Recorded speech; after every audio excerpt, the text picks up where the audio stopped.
So coming to the learning objective, in this particular lecture, we'll be studying about the main factors that affect the enzyme activity, the environmental factors, conditions like temperatures, denaturations, pH, substrate concentration, enzyme concentration, etc. All these factors will be studying which will affect the enzyme activity. Then introduction to cofactors and the coenzymes will be studying, and introduction to the enzyme inhibitors. So we'll be studying all these topics in this particular lecture. So what affects enzyme activity? I have told you what is enzyme. Enzyme is nothing but a protein, and it will help to catalyze any biochemical reaction. Okay, so there are some factors which can affect the activity, or you can say the rate to which the enzymes catalyze any reactions. These factors are environmental conditions, cofactor and coenzymes, and enzyme inhibitors. Okay. So coming to the first factor which will affect the enzyme activity is the environmental conditions. So as we all know that the enzyme is nothing but a protein.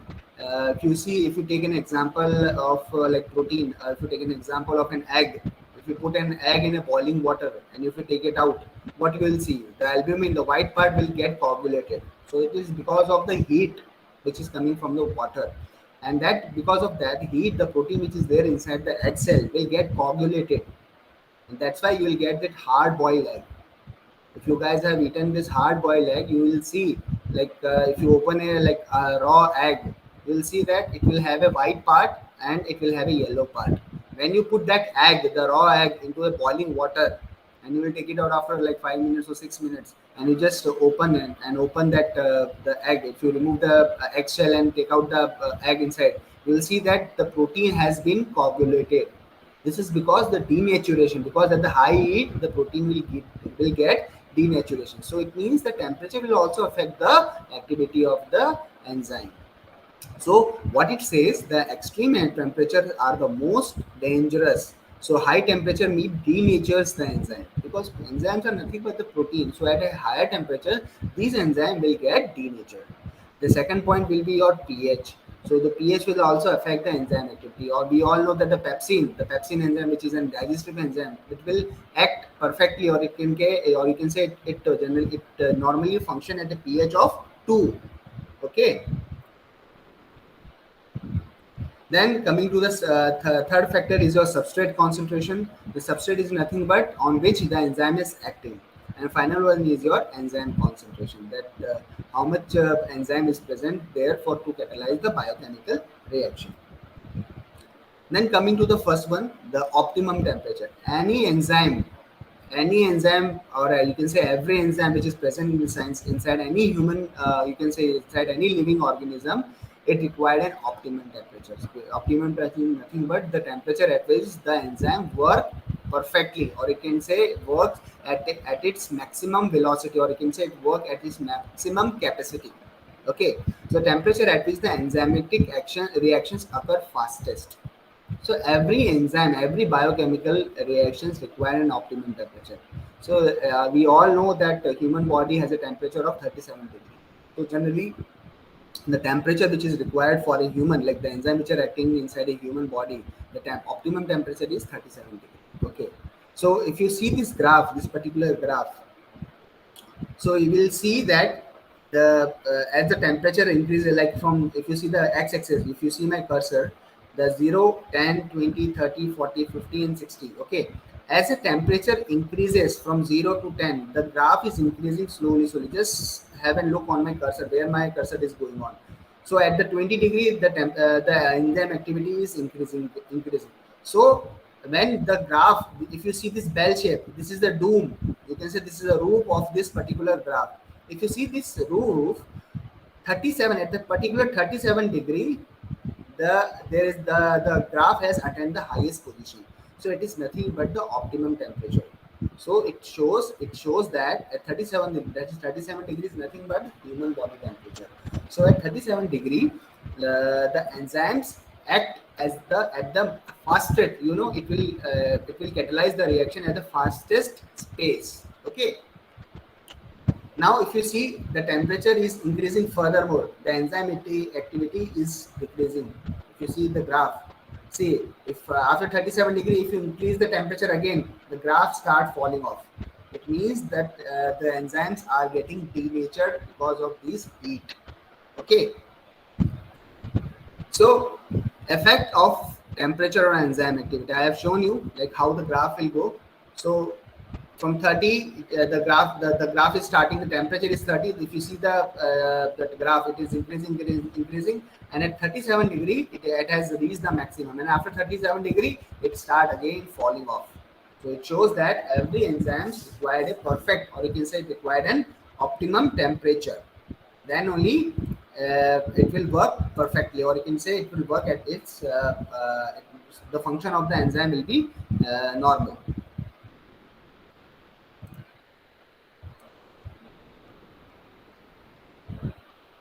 So increasing the temperature causes more collagen. So what is the science behind this particular temperature? Like we are studying this topic, the effect of temperature on enzyme activity. So we know that as the temperature increases, which causes the more collagen between the substrate and the enzyme molecule. So as the temperature increases, because of that, the kinetic energy of the molecule and the enzyme will increase. So there will be more collagen between the enzyme and the molecule. The rate of reaction therefore increases as the temperature increases. So because of that more collagen, the rate of reaction will increase as the temperature increases. We can see from this graph. Okay. So after hitting the critical, or you can say the optimum temperature, the graph will again fall off because the enzyme denatures when the temperature get too high. The rate of reaction decreases as the enzyme become non-functional, and because of that, if the enzyme get denatured or it will not function properly, the rate of reaction again will fall down because there is no enzyme to catalyze that particular biochemical reaction. Okay. So this is the effect of temperature on enzyme activity.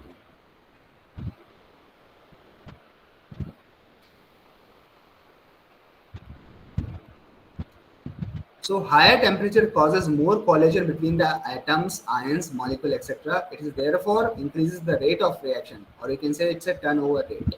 So more collagen increases the likelihood that the substrate will collide with the active site of the enzyme. So what it says, when the temperature increases, the activity of enzyme increases because the substrate which is there, because of the substrate which is there, which need to be catalyzed, this enzyme. So as the temperature increases, the collision between the active site and the substrate increase. Because of that, the rate of reaction increases. As the temperature increases beyond that particular optimal temperature, the active site which is present there on the enzyme will get denatured. Because of that, the rate of reaction will start falling off. So that's the second point. Above a certain temperature, activity began to decline because the enzyme began to denature. We all know at a particular temperature, the protein will get denatured. How the egg is getting denatured, I have given an example of an egg. If you will put a raw egg in a boiling water and take out after some time, you will see all the protein which are present in an egg will get denatured, or you can say it get coagulated. The same is the case with the enzyme which are present inside a living organism. At a particular temperature only they will function normally. Above that they will get denatured. So the rate of chemical reaction therefore increases with increase in temperature but then decreases. So ultimate conclusion from this particular graph is that the rate of reaction will increase with increase in temperature, and it will hit the optimum, the maximum rate will increase, will obtain.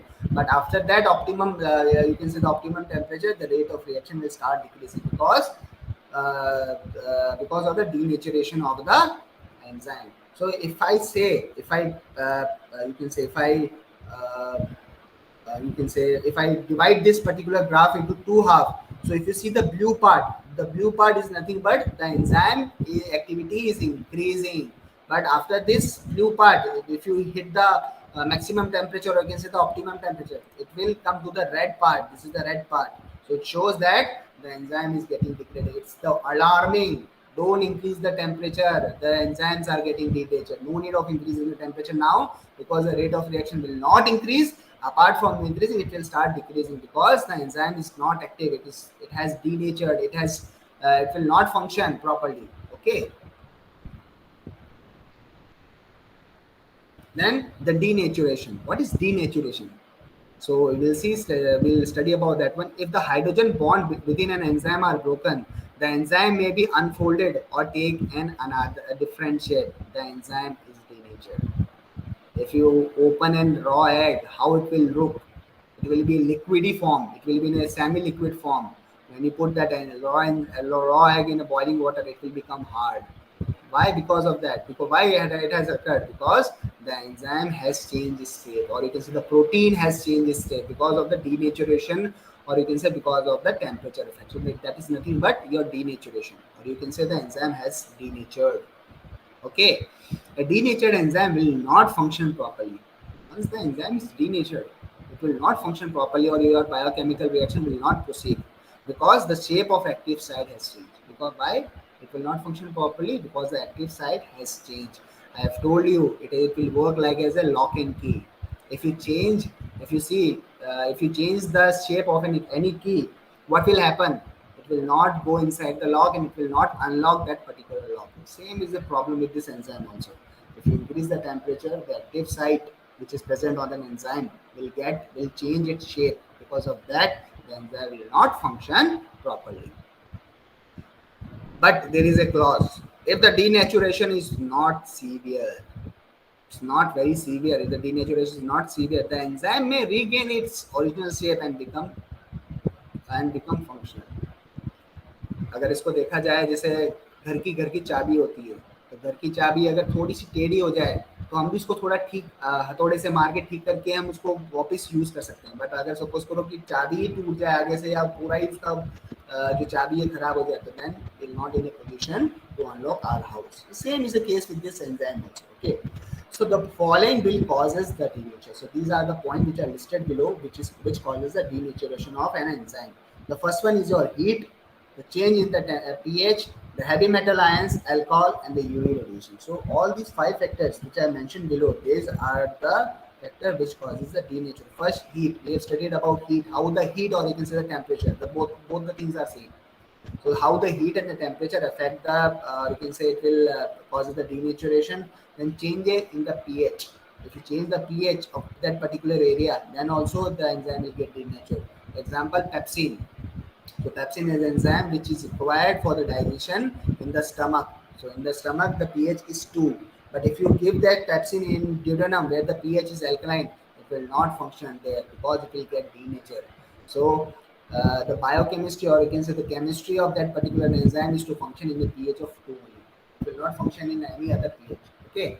Then heavy metals, like your heavy metal poisons are there, lead, arsenic, and mercury, which will also cause the denaturation of enzyme. Then alcohol, severe alcoholic person, like the person who is addicted to alcohol, in that case also their enzymes are not functioning properly. Then finally is your UV radiation. Now we'll see the second factor which will affect the enzyme activity is your effect of pH on enzyme activity. So how the pH is affecting the enzyme activity. So each pH has its own optimum pH. So each enzyme has its own optimum pH. For your example, pepsin. The pepsin is a digestive enzyme. Okay, it will function at the pH of 2 to 3. If you see here, the graph, if you see my this one, I'll just take out one.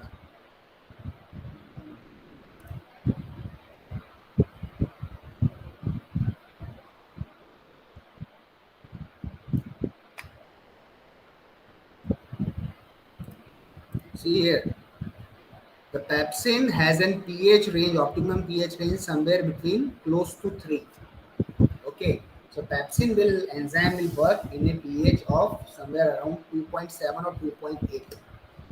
After that, it will not function properly. So this is the optimum pH for this pepsin. If you put this pepsin in the pH range of 6 to 7, it will not function. It will get denatured, or vice versa. The trypsin has an you can say the optimum pH at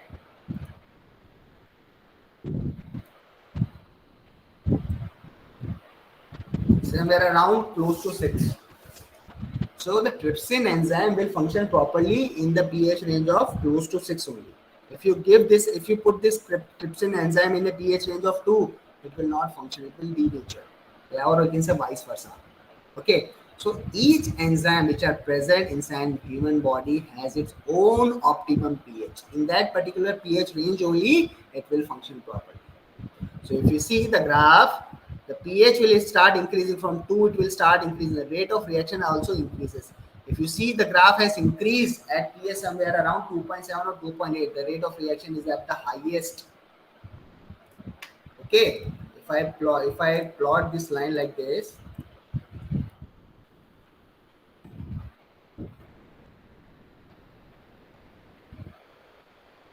so the rate of reaction for this graph is at highest position. If you see, the rate of reaction has increased to the maximum here. Okay, and same is the case with this particular trypsin also. If you put here and if you just drop this line perpendicular to this axis, now you see. So the trypsin and the pepsin work at maximum at pH around 3, or you can say around 6. The trypsin the maximum rate of reaction will be shown at somewhere at pH around 6.1 or 6.2 for trypsin, and for pepsin the maximum rate of reaction will be shown at 2.7 or 2.8. So that's the effect of pH. So pH, each enzyme has an optimal pH. Okay, the pepsin, an enzyme found in stomach, function best at low pH. The trypsin found in intestine function best at neutral pH. It is mentioned here the pepsin will function at the lower pH, whereas the trypsin, which will found in the intestine, or you can say the duodenum, will function best in the alkaline pH, or you can say near to the neutral pH. A change in the pH can alter the ionization. Why? Now we will see the principle. So why this pH is affecting? So I just write the principle here. So what is the principle behind? A change in pH can alter the ionization of R group. What is R group? Amino. If you see the amino acid, I have told you in your first unit. So what is R group? If you see the structure of an amino acid, there is a R group which is dominated by the alkyl group. So R is nothing but the attachment of the alkyl group. So because of this pH change in the pH, the ionization of R group of the amino acid will occur. When the charges on the amino acid changes, the hydrogen bonding within the protein molecule change and the molecule change itself. I hope you understood now. I will repeat it again. When the pH changes, there is an alteration in the ionization of R group of amino acid. When the charge on amino acids change, because amino acids amphiphilic, which is having a plus and negative charge both. It has both the charges, positive and negative. And because of this pH change, the hydrogen ion will change in the solution. Because of that, the ultimate charge on that particular amino acid will change. And because of that, the molecule will change its shape. And once the enzyme molecule has changed its shape, the active site will not be available for the substrate to bind orbit. And the new shape will not be affected. This is the principle of pH, how the pH affect the activity of an enzyme.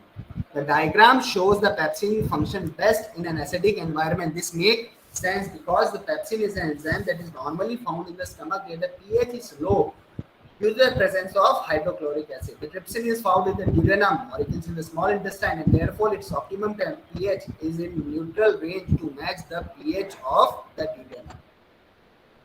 So we all know, you have studied in your you can say HAE, where the pepsin is an enzyme which is a digestive enzyme, and it will function in the lower pH because in the stomach the pH is low because of the presence of hydrochloric acid, and in the duodenum the pH is slightly alkaline, or you can say towards the neutral. So because of that, the trypsin will function normally in duodenum. pH also affect the rate of enzyme and substrate complex.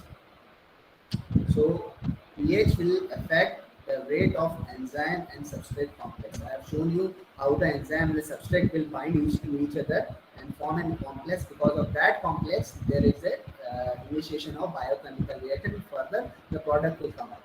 So the most enzymes has an optimum pH of around 7. So if you can say, if you suppose in a human body there are 100 enzymes, there are a lot more than 100. Just for an example, like 100 enzymes are there. So most of them will work around neutral pH. Okay, we have only like stomach. We have the in our body, human body, the stomach is the area where the pH is very acidic. Okay, and acidity because of the acidic environment, like environment. If you have eaten any wrong food, also it will kill the microorganism inside the stomach. Okay, because of that only this hydrochloric acid has been synthesized. This is like a defensive mechanism of human body. So, however, some preferred acidic or basic condition, but there are some examples of enzyme which functions at acidic environment or it is at the basic environment. I have shown you like the pepsin will function at the acidic environment, and whereas the trypsin will function at your alkaline environment. And if you see the human amylase, which is an enzyme which will function at a neutral condition. Okay. Now we'll study about the substrate concentration. So at lower concentration, the active site on most of the enzyme molecules are not filled because there is not much substrate. So what will happen? I'll just show you the graph. What is happening here? If you study from this graph, you will understand everything. So what is happening? There is an optimum concentration of a substrate. If the concentration of substrate is below this line, particular line, the rate of reaction will not increase. Like if you see this graph, suppose an enzyme, I will give you an example of an enzyme. One enzyme is there, suppose an pepsin. Okay, it has an active site. Like suppose there are 100 pepsins are there. So if you give 100 substrate, so it means it is like 100% efficiency is there. If you give for 100 pepsin, if you are giving 10 substrate only, so the rate of reaction will be slow. Whereas if for 100 enzyme, if you are giving 10,000 of substrate, then also it is waste because the enzyme will function at a particular rate only. I'll just read it out for you. At lower concentration, the active site of most of the enzymes molecules are not filled because there is not much substrate. If the concentration of the substrate is low, because of that, what will happen? The active site will not get completely occupied, and because of that, the enzyme will not function at its full speed. The higher concentration causes more collision between the molecule. With more molecule and the collision, enzyme are likely to encounter molecule of the reactant. If suppose this is the graph, if you increase the concentration of the substrate, the enzyme, the rate of reaction is increasing, but it will increase up to here, up to this point. You have to see up to here. If I increase the concentration of substrate, the rate of reaction will increase. It will increase like in a non-linear manner, or I can say it's a parabolic graph. The maximum velocity of a reaction is reached when the active site are almost continuously filled, or you can say the enzyme activity will show its maximum speed until there is a continuous supply of a substrate where the 100% you can say 100% of the enzyme is getting covered by the substrate. So the ultimately the biochemical reaction will function at the highest rate of reaction. Increased substrate concentration after this point will not increase the rate of reaction. The rate of reaction therefore increases as the substrate concentration is increased and its level off. So after a certain concentration, the rate of reaction will become steady state, because if you increase the concentration of substrate also, there is no available active site which will cause the substrate to convert to dark product. So after that, this particular concentration, if you draw this line, if I just draw this line here, after this, if you increase the concentration of substrate, the rate of reaction will not increase. This is your optimum concentration. After this substrate concentration, if you are increasing also, the rate of reaction will not increase because the active site of the enzyme is that occupied. The rate of reaction increases as the substrate concentration increases at a constant enzyme concentration. So what is showing that the enzyme activity increases with increase in the substrate concentration, but up to a point.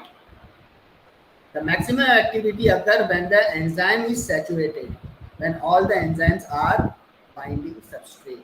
So the maximum we can obtain up to a certain limit only. After that, the enzyme activity will not increase. Okay. Now we'll see the same thing will go with the enzyme concentration also.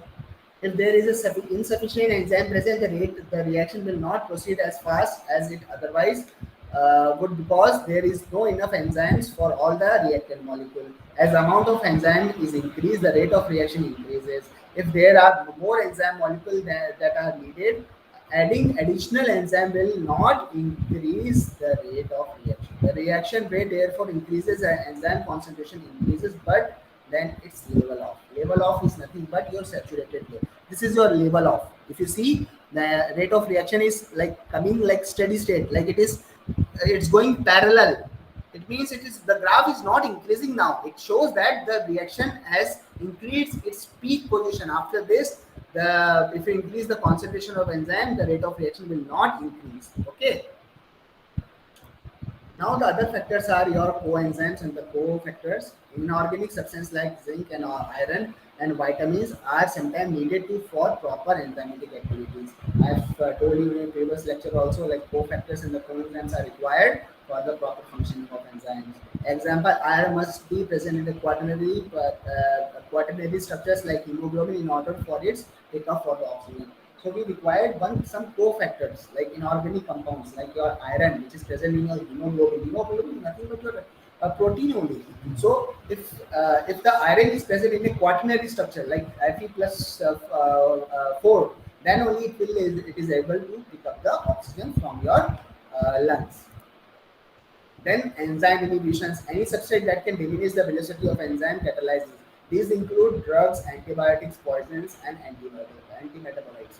So there are some enzyme inhibitors, like some drugs are there, some poisons are there. Like some poisons are there which causes the enzyme to get denatured. Or you can say some antibiotics or some antimetabolites. So these are like some categories of substrate or substance which will causes the enzyme to get inhibited. So useful in understanding the sequence of enzyme catalysis, reaction, metabolic regulation, studying in the mechanism of cell toxicity produced by the toxicants forms the basis for drug design. So all these like studies what we have seen till now, they will be used to make the drug design.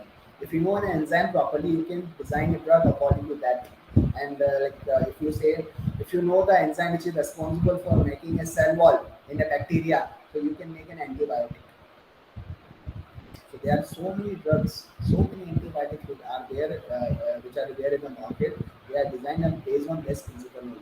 The scientists know what is the cell structure of a bacteria or the virus. They make drug according to that particular enzyme which are responsible for making the cell component of that particular pathogen. Okay. So now we'll see the learning outcome. So we have studied all these topics. So there is a small MCQ I have kept for this particular class. The known protein constituent of conjugated protein are called the known non-protein constituent of conjugated protein are called cofactor, because the enzyme is your protein part. The amino acid they'll combine together to each other, they'll make the protein, and nucleoside is your nucleic acid. So ultimate answer is your cofactor. Okay. So now you guys can give the answer for this particular one, and with your proper explanation. What will happen if the heat is applied to an enzyme mediated reaction? Suppose a reaction is going on which is enzyme mediated, one biochemical reaction. Suppose we are converting your glucose to glucose 6 phosphate, okay, in presence of enzyme. If I put an heat on that particular reaction, glycolysis, the first reaction of glycolysis is what? The glucose, and the glucose is getting converted to glucose 6 phosphate where the enzyme is required. If I put a heat to that particular enzyme beyond the optimum temperature, what will happen? The rate of reaction will not increase because that enzyme will get denatured. So the answer is your D, denaturation of the enzyme. So beyond a particular temperature, the enzyme will get denatured. So these are the references where you can study more about this particular topic. I hope you have understood. We have completed the topic, the factors which are affecting the enzyme.